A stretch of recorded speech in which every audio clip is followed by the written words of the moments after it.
What's up, guys? So this is another video. This is gonna be a video on goal setting, which I don't know, depending on the time I upload this. I have another video that I don't know if I already uploaded or if it's gonna be coming out soon about how I did my transformation. But this is gonna be a video on how I think you guys should set your own goals, and you can compare it to the video when if it's already out by now or if I already put it out. I don't know, on how my body transformation went. Compare it to what you should be expecting to yours. Now, when we're working out and when we're developing our physiques and gym or whatever, our goals, this is mainly just gonna be aesthetic focused. Like we're not gonna be checking how much cardio you build over a certain amount of time. This is just mainly pure muscle growth over a certain period of time. The first year of training would be expected, I'd say about 10 to 12 pounds of muscle. A lot of people think that they're going to go jacked 40 pounds of muscle in 6 months because there's these actors who go and gain 40 pounds of muscle. In truth, they gain a good amount of muscle, but most of these people are on steroids. They don't really gain 40 pounds. A lot of it's fat. And they've gained it usually before for their past roles. And there's a thing called muscle memory where if you gain a lot of muscle and you lose a lot of muscle on top of steroids helping them out, it's faster for you to gain muscle. That's how they get big portions of muscle really quick. But in general, if you're a natural builder, expect year one, 12 to 10 pounds of muscle. That's what I'd say. My first year of training, I'd say I'd probably gain maybe 15 pounds of muscle, 15 pounds of muscle. If you're looking at, in general, how much people will gain in the gym, there's these people, there's hard gainers, people who don't gain that much muscle when they work out. Doesn't mean you shouldn't work out. You should work out. There's like a curve. Imagine like an average. It's an average. Some people are all the way over here on this part of the average where you gain a whole boatload of muscle, and then there's some other people here who gain no muscle. Depends on you and your genetics.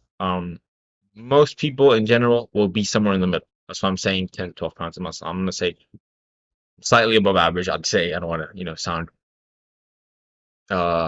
what's it called, overconfident or cocky or anything like that. But I say in general, from what I've seen in my physique, slightly above average. And my muscle growth, my journey, working out. So 10, 12 pounds muscle first year. That's pretty good, not bad. And if you're stay consistent, you work hard, you'll be able to do it. Now, the next thing, probably next year, you'll be making 10 to 8 pounds of muscle. That's year three. Year three, 10 to 8 pounds of muscle. I mean, year two, it's year two, my bad. Year two, 10 to 8 pounds of muscle. Year three, 6 to 8 pounds of muscle. Year four, 4 to 5 pounds of muscle. And by year five, you're probably gaining about 3 pounds of muscle a year. This is to be expected. And then afterwards, you'll gain probably just 2 to 3 pounds of muscle every year after until you reach an age where your body is slowly, producing testosterone levels and you reach your natural genetic set point limit from the point you start working out. Because if you start working out younger, you'd probably have a higher natural set point, but that's not the point of this video. So now that we know this, we know that we make limited gains and we know that we can expect to only make 10 to 12 pounds of muscle. We can expect to we can start to have realistic expectations. When we start working out, even if you make less than this, if you stay consistent, consistency is key. Consistency beats intensity. Intensity loses to consistency. We want to make sure we stick to the game plan. I said in my video that that should already have been, it's already recorded. I don't know if I posted it already. We're going to post this one first. We're going to see how the order is. I have to edit them. But we'll see. My notebook. This is my notebook. My trusty notebook. I love my notebook. This is my goal notebook. Has pages and pages of goals. And I'm telling you, if in plans and ideas and stuff that I work on, you need something like this. Or it's very highly recommended that you get something like this. With this, when you write something down, you're way, way, way, way more likely to do it. And I can get past this point. Way, way more likely to do it than if you don't write it down. I also have this other app on my phone, which let me open it up real quick. It's called, it starts with an N. I don't know why I can't remember it right now. Where is it? Where is it? I'm blind. Ooh, I'm blind. Notion. Notion. Notion. I don't know if you can see. Notion. Sorry, guys. There's a slight cut. I think I don't know what happened to my computer. Having some issues with the video and stuff. But Notion is this app that I highly recommend. I don't know if you can see mine. I waved it pretty fast, but it's this app. You can. I'll have to find if I can see if I can put some sort of link or something so you guys can take a look at it. It helps you organize your plans. So you write down how much weight you gained in a certain amount of days, a certain your weight that day, the food you ate, track your calories. There's AI calorie trackers now. I don't know how accurate those things are, but you can always find with MyFitnessPal good estimate most of the time on what foods you're eating and the calories that they have. So the most important thing is tracking your weight. If you track your weight, you know you're gaining, you're losing weight. That's facts. You can't beat the facts. I mean, calories, some things on the labels, if you look at the labels, actually, I'm planning to do another video on that in the future. Labels are very misleading. They don't have to be very precise on what they actually have on the inside. They can have a lot more, a lot less of a certain ingredient. But like I said, write it down. That's step one on your journey to getting buff. Now, step two, you have your notebook, write down the realistic expectations. You have 2 to 10, 12 pounds of muscle a year. Those are realistic expectations. What I like to do that I have a tape that I record. So I recorded myself and I'm talking to myself. And I do it. I was inspired by this finance guru, not finance guru, this guy called Brian Tracy. He had a very interesting seminar that he did. It's called the Phoenix Seminar. That I really recommend people go watch. It really helps you get the right mindset for not just working out, but for succeeding in general. And in the seminar, this guy, Brian Tracy, introduces a tape. A tape. You record your thoughts on the tape. What do you want to do? You want to get in shape. So you put on the tape. You will lose, and you want to really specify this you part because you're talking to yourself. You don't say you say you because you're talking to yourself. So you will gain this much weight in this much time. You will do this. And what I recommend is that right before you work out, you just sit quietly, listen to it, meditate a little bit. Or right after, actually, probably better right after. Right after you listen to it. Listen to it. Right before you listen to it. You listen to it.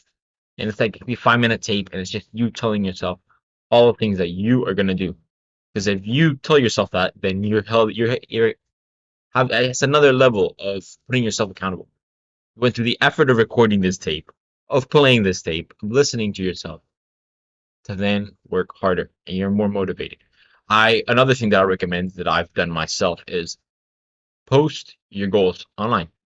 If you have friends, if you have a good amount of friends, a good amount of people who know you, you post your goals online. I'm going to lose this much weight. You post progress pictures, no matter how embarrassing they are. You post these pictures, guarantee you're going to be way more motivated to work out. It really helps you, and you see all your progress documented too. It's online, and everybody knows you're not lying because you can see day by day when you posted it. People can look at when you posted it. You can't just change the post date and then like, oh, it's a 100-day transformation or whatever, and you did it in I don't know 1,000 days or just 10 days and didn't change anything. Or you get my point. Posting it keeps you accountable. Great way to really stick to your goals. Another way that some people struggle with, I personally don't really struggle with this. I like to work out by myself. I train by myself. I do my stuff by myself. But some people need that extra push, People who are, really social, they need people to work out with. So try your best to find a training partner. Someone preferably who's around your level. Try to get them to do the same things that I recommend in this book. Get a notebook. Write down your goals together. You guys going, if you guys are girls, I don't know, you guys go, Sophie, let's go to the gym. Let's go write this down. We're gonna do it. We're gonna be fit girls on Insta. Yeah. And you write it all down on your notebook. I want to get 100,000 followers on my fitness page and whatever. And then you guys post all your little pictures and you guys, maybe you can't, but if you write it down, you're way more likely to do it. So do that. If you need a partner that helps you stay motivated, help you stick to it. And another thing, supplements. People think supplements are going to be the secret to getting you gains. There's no secret supplement. There's no secret supplement. Do you know how many supplements I take? If you look at my picture, my pictures are my pictures from my video that I probably hopefully have posted, like I said already, that other video, hopefully, um, where you see my progress. I haven't taken any supplements like at all. Like I used to take a little bit of protein powder, but no creatine, nothing. Just I in the past I took some protein powder. I don't even take protein powder anymore. I take protein bars instead because like I don't need protein powder. You don't need any supplements. Supplements are supplemental.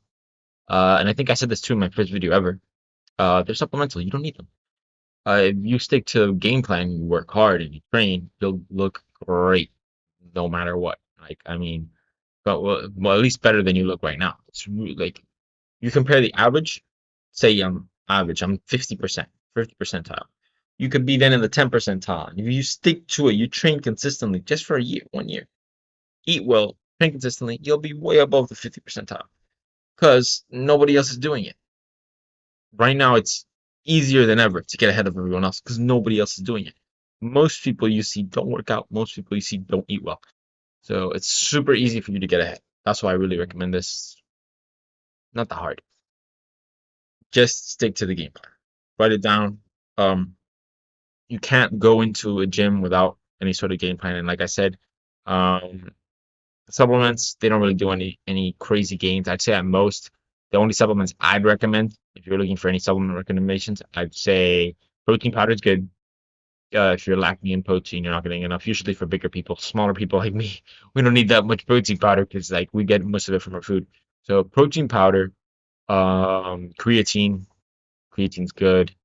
Some people won't even get an effect from creatine. Depends. Some people aren't affected by it, but people that are get good effects by it. It can increase your training progress by 30%. So great. I mean, honestly, that is really good supplement. Creatine, protein, caffeine, and it's a pretty good one too. If you're gonna get caffeine, I mean, you don't need it. But that's actually, if I say, that's the only quote unquote supplement I take. Every morning I take a shot of espresso to help me work through the day or I'm tired in the morning. Just a shot of espresso. Recommend you take it an hour after you wake up. It doesn't really have an effect if you take it before or like right when you wake up.